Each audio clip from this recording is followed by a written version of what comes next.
तो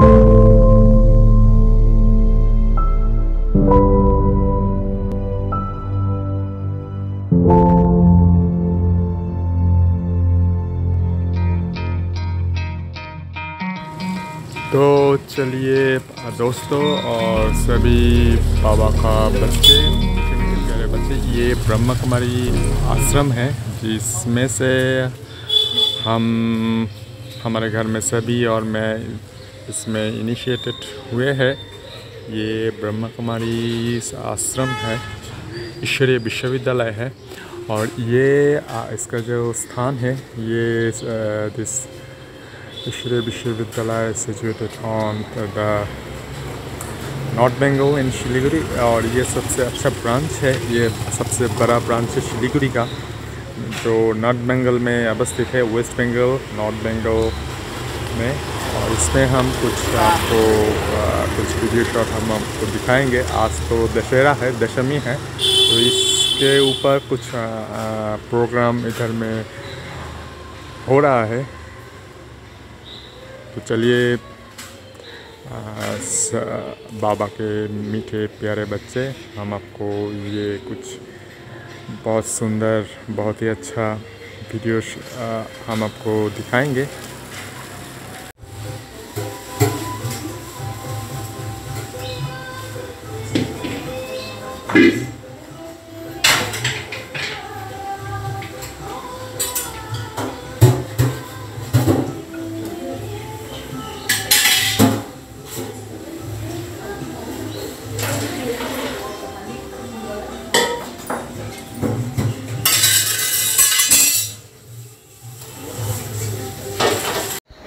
बुद्धि है, फिर बाबा ने कहा बुद्धू है, शकल से मालूम पड़ जाता है, बुद्धि में ज्ञान नहीं है, बाबा क्या कह रहे हैं, शकल से ही पता चल जाता है।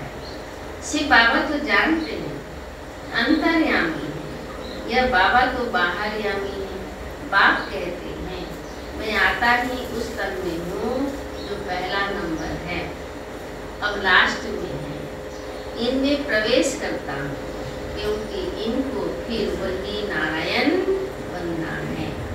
तो इनको इस तन को देने का किराया मिलता है, देने का किराया मिलता है, तब तो कहते हैं सौभाग्यशाली रथ। भागीरथ भी कहते हैं ना, भागीरथ ने कोई पानी की गंगा नहीं लाई है, सब कौन है, ज्ञान गंगा है, चैतन्य ज्ञान गंगा।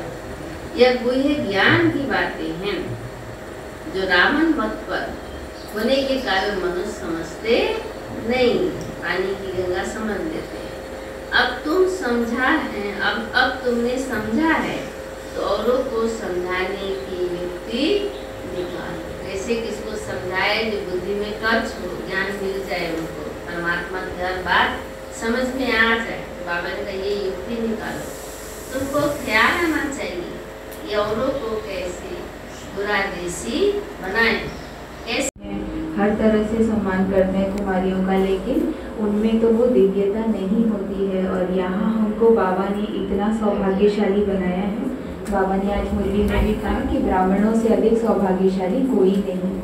तो इसीलिए आज हम लोगों का परम सौभाग्य है कि हम सभी दीदी, दोनों दीदी का, सरिता दीदी और रूपा दीदी दोनों का सम्मान करेंगे। हमारे आगे चैतन्य देवियाँ हैं जिनमें बाबा ने दिव्यता भरी है और जिनके प्रेरणादायक जीवन को देखते हुए हम सभी भी आगे बढ़ रहे हैं।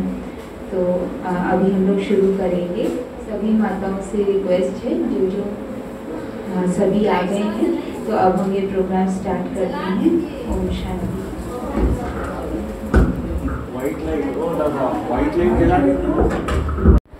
परंतु वह ब्रह्म को ही परमात्मा समझते हैं। जैसे हिंदू कोई धर्म नहीं है, हिंदुस्तान में रहने के कारण हिंदू नाम रख दिया है। वास्तव में हिंदुस्तान तो रहने का स्थान है, ब्रह्म तत्व भी परमात्मा के रहने का स्थान है। इतना बाबा उदाहरण देकर के समझाते रहते हैं ना। परंतु मनुष्यों की अल्प बुद्धि होने के कारण समझते नहीं। बाबा कहते यहाँ ज्ञान की बात है, हर एक बात में हर एक स्टेप पर ज्ञान है ना। दुनिया की बातों को तो सब अच्छी तरह जानते हैं।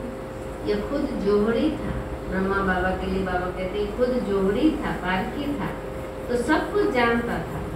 बाकी ज्ञान की बातों में अल्प बुद्धि, तुच्छ बुद्धि थी, कुछ भी नहीं जानते थे। देखिए बाबा आज क्या बता रहा है, कितना पारखी था, जोहरी हीरा को परख लेता था, लेकिन फिर भी उनके अंदर ज्ञान बिल्कुल नहीं था। शास्त्रों का ज्ञान बहुत था, भक्ति का ज्ञान बहुत था, कैसे गुरुओं को सम्मान देते थे, दान पुण्य इतना करते थे, लेकिन ज्ञान थोड़ा भी नहीं था। तो ये बाबा कहते बाकी ज्ञान की बातों में अल्प बुद्धि, तुच्छ बुद्धि थे, कुछ भी नहीं जानते थे। तो बाबा आकर के पहचान देते हैं। फिर बाबा कहते जब तक कोई ब्राह्मण न बने तो बाप से वर्षा ले न सके। अब इतनी आत्माएं हैं, देखो कितना चल रहे थे, है ना, लेकिन खाली ऐसे देखते हैं, ज्ञान समझने के लिए भी नहीं आते, तो ऐसे इजी थोड़े उनको सब कुछ मिल जाएगा। तो बाबा कहते जब तक ब्राह्मण नहीं बनेंगे, ब्राह्मण बन करके डेली बाबा की बातों को सुनेंगे नहीं, समझेंगे नहीं, पढ़ेंगे नहीं, तो बाबा कहते विक्रम विनाश नहीं होंगे, तो देवता कैसे बनेंगे। इसीलिए बाबा कहते हैं कि जब तक ब्राह्मण न बने तो बाप से वर्षा ले न सके। प्रजा तो बननी है, किसी ने भी थोड़ा सुना तो प्रजा बन जाएंगे। अगर विकार में जाता रहेगा तो उनको सजा भोगनी पड़ेगी। क्या बोल दिया बाबा, बाबा के बनने के बाद भी समझ के भी अगर फिर भी वही काम कर रहे हैं अज्ञानियों की तरह, तो बाबा ने कहा फिर तो सजा खानी पड़ेगी। फिर आकर साधारण प्रजा बनेगी। अभी सबका मौत है, कब्र दाखिल होना ही है, कब्रिस्तान बनना ही है। इस समय मनुष्यों की कोई वैल्यू नहीं है, तुम्हारी भी नहीं थी, अब वैल्यू बन गई। यही एक जन्म है ब्राह्मण जन्म, जो बहुत वैल्यूबल है ना, हीरे समान जन्म है। बाकी जब विनाश होगा तो बाबा कहते मच्छरों सदृश मरेंगे। कभी भी भरोसा ही नहीं रहता है, बाहर गया लौट के आएगा कि नहीं आएगा पता ही नहीं रहता है, एक्सीडेंट हो जाता है, कुछ भी हार्ट फेल हो जाता है ना। तो बाबा कहते अंत में कैसे जाएगी आत्मा, मच्छरों के समान, झुंड के झुंड। जैसे दीपावली पर मच्छर कितने मरते हैं, तो सबको मरना है ही। क्यों? क्योंकि सबको वापिस घर जाना है। सतयुग में यह नहीं कहेंगे कि यह मरा, क्योंकि वहाँ अकाले मृत्यु होता है, काल पर जीत पाते हैं। मरना शब्द वहाँ नहीं, यहाँ का जो भी शब्द है बाबा के सतयुग में सुखधाम में ये शब्द नहीं होगा। मरना भी सुन के दुख हो जाता है, तो वहाँ ये दुख वाली कोई शब्द ही नहीं होंगे। सतयुग में जानते हैं कि हम मरते नहीं हैं, सिर्फ एक पुराना चोला छोड़ नया लेते हैं, सो भी समय पर लेते हैं। जैसे सर्प का मिसाल दिखाते बाबा कहते सर्प का मिसाल है कि पुरानी खाल छोड़ नई ले लेते हैं, तो सर्प का मिसाल सतयुग से लगता है, यहाँ से नहीं। भ्रमरी का मिसाल यहाँ का ही है, क्योंकि कीड़े को आप समान बनाते हैं, उड़ना सिखाते हैं। तो बाबा को भ्रमरी का मिसाल यहाँ का है। सन्यासी भी यह मिसाल देते हैं, क्योंकि यहाँ का ही यादगार भक्ति मार्ग में चलता है। अभी बाबा कहते तुम बच्चे जितनी जितनी धारणा करेंगे उतना विशाल बुद्धि बनेंगे, उतनी कमाई करेंगे। जैसे सर्जन जितनी विशाल बुद्धि वाला होता है, जितनी दवाई आदि बुद्धि में अधिक रहता है रखता है, उतना कमाई करता है। बाबा ने बोला उनके पास मोटी मोटी किताबें होती है, बहुत स्टडी करते हैं, और स्टडी करने के बाद अच्छी दवाई देते हैं, तो भीड़ उनके पास ही होती है। वही बाबा ने कहा जितनी अच्छी दवाई देंगे उतना ही उनकी कमाई होगा, भीड़ होगा। यहाँ भी ऐसे है, कोई 250 रुपये कमाई करते हैं, कोई तो फिर हजारों कमाते हैं ज्ञान रत्न से। कोई राजा को ठीक कर देंगे दिया तो लाख लाख भी दे देते हैं। यहाँ भी ऐसे ही है, कोई को तो ज्ञान के पुंज की धारणा नहीं, और कोई तो बड़े दुरादेशी विशाल बुद्धि है, तो औरों को भी बनाते हैं। तो बाबा कहते पहले दूरादेशी, पीछे विशाल बुद्धि कहेंगे। पहले तो बाबा के साथ योग लगना पड़ेगा, फिर ज्ञान बुद्धि में बैठ जाता है। समझने की बात है ना, ब्राह्मणों जैसा सौभाग्यशाली कोई है। आज बाबा कितना उच्च पद दे रहा है कि देवताओं से भी उच्च जो पद है वो ब्राह्मणों का। जब तक ब्राह्मण नहीं तो देवता कैसे बनेंगे। इसलिए इस ब्राह्मण जन्म में ही हमें विकारों के ऊपर विजय प्राप्त करनी है, तभी आज देवता के रूप में इतनी गायन पूजन महिमा होती है।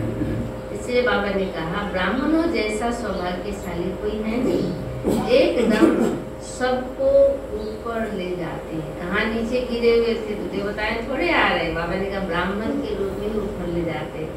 ऊपर में परमात्मा है ना, तो उसका परिचय देते हैं। तो तुम, बाबा ने कहा तो तुम जानकार हो ना, मैं सब कुछ जानते हो ना। बच्चों को तो बाप की जानकारी होती ही है। अब पारलौकिक बाप आए हैं तुमको पावन बनाकर वापस ले जाने के लिए। एक खेरूत खेती करने वाले की कहानी बाबा सुनाते हैं कि खेती करने वाली बच्ची की कहानी है ना, कि राजा बच्ची को ले आया, उसे अच्छा नहीं लगा है ना। राजा अपने पास रखा, इतना ठाट बाट से रखा, हर चीज उसको रानी की तरह बना के रखा है ना, लेकिन उसको वहाँ अच्छा नहीं लगा। वही संस्कार, पुराने संस्कार, वही हाथ में लेके खाना, क्योंकि पहले वही किया है, वही पलंग के नीचे छुप के खाना है ना। तो एक जो रानी की तरह जो उसको सब कुछ दिया जा रहा था, कुछ नहीं कर रही थी। तो फिर क्या हुआ कि राजा पूछता था दासियों से कि रानी का हाँ हमने बोलती है खाना रख के चले जाओ, और बाद में क्या करती नहीं करती है मालूम नहीं। तो राजा ने बोला कि एक बार देखना पड़ेगा उसको। तो देखा तो वो चांदी की थाली में खाना ला के दिया है दासियों ने, और उसने क्या किया नीचे बैठ करके और थाली से हाथ में लेकर के खा रही है। तो राजा को लगा ये रानी लायक नहीं है, इसको फिर से वहीं भेज दो है ना। तो बाबा भी वही कहता है ना, तो बाबा हम लोग को क्या बनाने लाया है ना, पटरानी है। और फिर भी हमारा संस्कार ज्यों का त्यों रहेगा, तो हम राजा रानी बनेंगे, देवी देवता बनेंगे। बाबा ने वही कहा। खेरूत की लड़की को बच्ची की कहानी है ना, कि राजा बच्ची को ले आया, उसे अच्छा नहीं लगा तो उनको वापस भेज दिया। यहाँ भी ऐसे है, जिनकी बुद्धि में ज्ञान की धारणा नहीं होती है तो खुद ही चले जाते हैं। बाबा तो इसे भेजता नहीं है, लेकिन वो आत्मा यहाँ टिक नहीं सकती है, चली जाती है। इसमें बाप क्या करे, अब अपने ही संस्कार से मजबूर है, तो बाबा इसमें क्या करे। समझाने वाला है तो परम पिता परमात्मा। सोचो यहाँ कौन समझा रहा है, रोज रोज समझाता है ना, फिर भी ऐसे हो जाते हैं। वो ब्रह्मा द्वारा वेदों शास्त्रों का सार सुनाते हैं कि वेद शास्त्र कोई धर्म शास्त्र है नहीं, यह तो पत्ते हैं, बाल बच्चे हैं। वेद शास्त्र बाबा ने तो कि धर्म शास्त्र नहीं है, उसमें कुछ धारणा की बातें नहीं है, पत्ते हैं, बाल बच्चे हैं। मुख्य धर्म है 4, उसमें ब्राह्मण धर्म भी मुख्य है। हीरे जैसा जन्म देवताओं का नहीं कहेंगे, क्योंकि यह कल्याणकारी लीप धर्मायु युग है, संगमी। लीप मास धर्मायु को कहते हैं। यह है संगमी, कल्याणकारी, और जितने भी युग हैं वहाँ अकल्याण ही होता है। भले सत्ययुग है, वहाँ कोई दुख तकलीफ नहीं, कोई पाप कर्म नहीं, लेकिन नीचे तो गिर रहे हैं ना, पता नहीं चलता है। तो बाबा ने कहा यही एक है जो चढ़ती कला में ले जाता है, बाकी तो सब युगों में हम लोग नीचे ही गिरते हैं। इसीलिए बाबा ने कहा यही है संगम युग कल्याणकारी, और जितने भी युग है वहाँ अकल्याण ही होता है, क्योंकि डिग्री कम होती जाती है। कहाँ 16 कला से आज 9 कला। प्रतिदिन दिन प्रतिदिन कला कम ही होती जाती है। यह युग ही है कल्याणकारी संगम युग। तो हर एक को माथा मारना पड़े। क्या माथा मारना पड़े? कि औरों को ऐसे ये ज्ञान समझाए। यूँ तो उस्ताद बता रहे हैं कि रास्ता कैसे बताओ, फिर हर एक का धंधा अपना अपना है। बाबा उस्ताद तो रोज ही बताते रहते हैं क्या करना नहीं करना है ना, लेकिन बाबा कहते फिर हर एक का अपना अपना धंधा है। तो यह आना चाहिए कि कैसे औरों को दुबन से दलदल से निकालो कि दलदल पति दुनिया की दलदल से निकालो। कई तो दलदल से निकालने जाते फिर खुद फंस जाते। इतनी ताकत होनी चाहिए अपने अंदर। कौन सी ताकत? कोई शारीरिक ताकत की बात नहीं है, यहाँ है योग बल की ताकत, ज्ञान बल की ताकत। ऐसा ना हो उसको निकालने के लिए खुद ही उसका ब्रेन वॉश कर दिया इसने, है ना, खुद ही फंस गए। बाबा ने कहा ऐसा नहीं होना चाहिए ना। कई तो दलदल से निकालने जाते हैं फिर खुद फंस जाते हैं। तो समझाने की बड़ी युक्ति चाहिए। पहले अल्प को समझाओ तो वे बादशाही को भी जान जाए और सृष्टि चक्र को भी जान जाए। पहले नंबर बाबा को समझना जरूरी। इसलिए बाबा पहले क्या सुनाते हैं कि जब तक बाबा का परिचय पक्का नहीं हुआ है तब तक आगे बढ़ना ही नहीं चाहिए, कि कुछ समझ में नहीं आएगा। आपका भी समय बर्बाद, उनको भी कुछ समय में समझ में नहीं आएगा। इसलिए बाबा ने कहा पहले बाबा को जान जाएंगे तो वे बादशाही को भी जान जाएंगे। पहले अल्प को तो जानो। बाबा को कोई 1000 दफा लिख करके दे कि अल्प कौन है, तब यहाँ बैठ सके। कई तो ब्लड से भी लिख करके देते हैं और फिर चले जाते हैं। जो है नहीं। बाबा क्यों बता रहा है ये बातें? डरा नहीं रहा है, कोई हमें कमजोर नहीं कर रहा है। बाबा के कहने में कहाँ अपना फॉल्ट है वहाँ चेक करो, क्योंकि वही माया वापस लेके चली जाती है। बाबा कहते हैं माया कोई कम थोड़ी ही है, माया का नगरी है, माया का जमाना है, उसका ही राज्य है, तो कम थोड़ी ही होगी। लेकिन बाबा भी सर्वशक्तिमान हमारे साथ है, इतना हमें पालना देता रहता है, समझाने देता रहता है। तो बाबा की बातों को अगर हम मानते हैं, उस पर चलते हैं श्रीमत पर, तो ही हम सेफ है, नहीं तो माया ले जाती है। अच्छा, मीठे मीठे सिक्के लगे बच्चों प्रति माता पिता बाप दादा का याद प्यार और गुड मॉर्निंग। रूहानी बाप की रूहानी बच्चों को नमस्ते। हम रूहानी बच्चों की रूहानी बाप दादा को याद प्यार गुड मॉर्निंग और नमस्ते नमस्ते नमस्ते।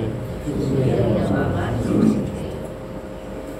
अच्छा, धारणा के लिए मुख्य सार आज तो बाबा ने पक्का कराया एक ही बात, दुरादेशी बन बाप की याद में रहना है। दुरादेशी बन, विशाल बुद्धि बन, बाप की याद में रहना है। और दूसरों को दूर देश में रहने वाले बाप का परिचय देना है। दूसरी है कल्याणकारी युग में सभी का कल्याण करने की युक्ति निकालनी है। ये कल्याणकारी युग है, बाबा कहते इसी में सभी का कल्याण कैसे हो उसकी युक्ति निकालनी है। सबको दुबन यानी दलदल से निकालने की सेवा करनी है। अच्छा, आज की वरदान है सदा उमंग उत्साह के पंखों द्वारा उड़ती कला की स्थिति का अनुभव करने वाले कर्म योगी भव। सदा उमंग उत्साह के पंखों द्वारा उड़ती कला की स्थिति का अनुभव करने वाले कर्म योगी भव। बाबा समझाते उमंग उत्साह आप ब्राह्मणों की उड़ती कला के पंख है। कहते हैं ना, उमंग उत्साह नहीं है तो ब्राह्मण जीवन भी नहीं है ना। मेन है उमंग उत्साह, खुशी।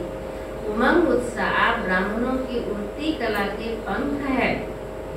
अगर कार्य अर्थ नीचे भी आते हो तो उड़ती कला की स्थिति से कर्म योगी बनकर कर्म में आते हो। यह उमंग उत्साह ब्राह्मणों के लिए बड़े से बड़ी शक्ति है। ये उमंग उत्साह ब्राह्मणों के लिए बड़े से बड़ी शक्ति है। अगर हम व्यर्थ में जाते हैं तो सबसे बड़ी कमजोरी है। नीरस जीवन नहीं है ये, उमंग उत्साह का रस है तो कभी दिल शिकस्त नहीं हो सकते। सदा दिल खुश, उमंग उत्साह तूफान को भी तोहफा बना देता है। कितनी शक्ति है उमंग उत्साह में, तूफान को भी तोहफा बना देता है, गिफ्ट दे देता है। तूफान से भी हमें कुछ लेसन मिल जाता है, तोहफा मिल जाता है। परीक्षा व समस्या को मनोरंजन अनुभव कराता है। कौन सा गुण? उमंग उत्साह का गुण है ना। अच्छा, स्लोगन है, जो अशरीरी स्थिति के अभ्यासी हैं, फट से अशरीरी बन जाते हैं, तो जो अशरीरी स्थिति के अभ्यासी हैं उन्हें शरीर की आकर्षित नहीं कर सकती। फट से वो जैसे शरीर से निकल जाएंगे, ऊपर चले जाएंगे। अच्छा, मातेश्वरी जी के अनमोल महावाक्य। हम मनुष्य आत्माओं को पहले कौन सी मुख्य पॉइंट बुद्धि में रखनी है?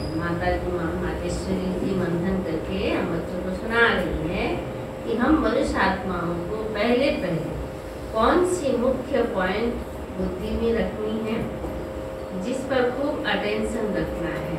कौन सी मुख्य पॉइंट है जिस पर बहुत अटेंशन रखना है? पहला है कि पहले तो अपने को यह पक्का निश्चय रखना है कि हमको पढ़ाने वाला कौन है। ये सबसे मेन बात है कि हमको कौन पढ़ा रहा है ना। कोई इंसान को देखेंगे तो अलग अलग है, वैसा है वैसा है दिखाई देगा। हमको कौन पढ़ाता है? स्वयं परमात्मा जो सर्वशक्तिमान है ना। तो ये पहला अटेंशन रखना है, पक्का करना है कि हमको पढ़ाने वाला कौन है। दूसरी मुख्य पॉइंट, हम सभी मनुष्य आत्माएं हैं और परमात्मा हमारा पिता है। हम आत्मा बच्चे और परमात्मा बाप दोनों अलग अलग चीज है, एक नहीं है। तीसरी मुख्य बात है, ईश्वर बेअंत भी नहीं है, ईश्वर सर्वत्र भी नहीं है। अब यही नॉलेज बुद्धि में रखनी है, इसलिए अपनी नॉलेज औरों से न्यारी है। ईश्वर सर्वत्र भी नहीं है, बेअंत भी नहीं है, यह नॉलेज बुद्धि में रखनी है, इसलिए अपनी नॉलेज औरों से न्यारी है। भले दुनियावी मनुष्य समझते हैं कि हमको परमात्मा का ज्ञान है, बोल देते हैं जैसे प्रदर्शनी में, हाँ हम समझा है तो समझा है ना। लेकिन बाबा कहते हैं सब मनुष्यों की बुद्धि में है कि हम परमात्मा को जानते हैं लेकिन कुछ भी नहीं जानते हैं। अब उनसे पूछो कि आप में कौन सा ज्ञान है, तो कहेंगे ईश्वर सर्वव्यापी है, हमारे में भी है, सब में है भगवान। बड़े अच्छे से बोलेंगे, नशे से बोलेंगे। अब परमात्मा तो कहता है कि मेरा ज्ञान मेरे द्वारा ही मिलता है। उनको भी बात सुनानी है गीता की बातें कि गीता में क्या लिखा है, मैं अपना ज्ञान स्वयं आकर के देता हूँ। तब परमात्मा तो कहता है मेरा ज्ञान मेरे द्वारा ही मिलता है। जैसे बैरिस्टर द्वारा बैरिस्टरी, डॉक्टर द्वारा डॉक्टरी सीखी जाती है। भल वहाँ बैरिस्टर भी अनेक होते हैं। एक बैरिस्टर से न पढ़ा तो दूसरा पढ़ाएगा, एक डॉक्टर से न पढ़ा दूसरा डॉक्टर पढ़ाएगा, मगर ये ईश्वरीय नॉलेज सिवाय एक परमात्मा बिगर कोई भी मनुष्य आत्मा, चाहे साधु संत महात्मा हो, वो भी नहीं पढ़ा सकते। ये पढ़ाई इसीलिए किसी ने नहीं पढ़ा पाया, बाबा को ही पढ़ाना नहीं पड़ा।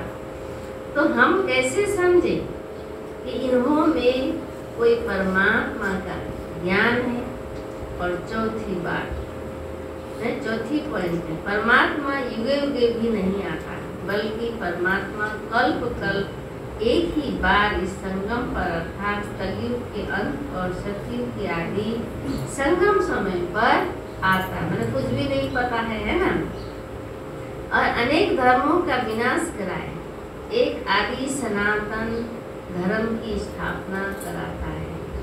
अब लोग कैसे कहते हैं कि परमात्मा युगे युगे आता है, और ऐसे भी कहते हैं कि गीता का भगवान श्री कृष्ण वो द्वापर में आया है।